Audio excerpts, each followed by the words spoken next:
Tapos loko na lang din sa bayan. Magpaldo-paldo, may. Paldo-paldo. Oh.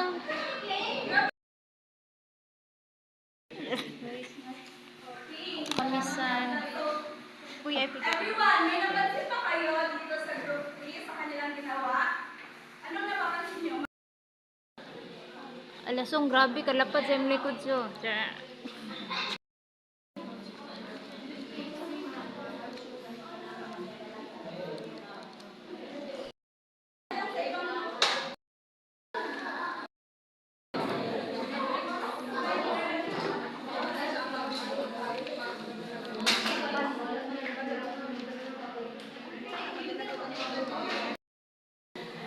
Grabe, jug. Tapos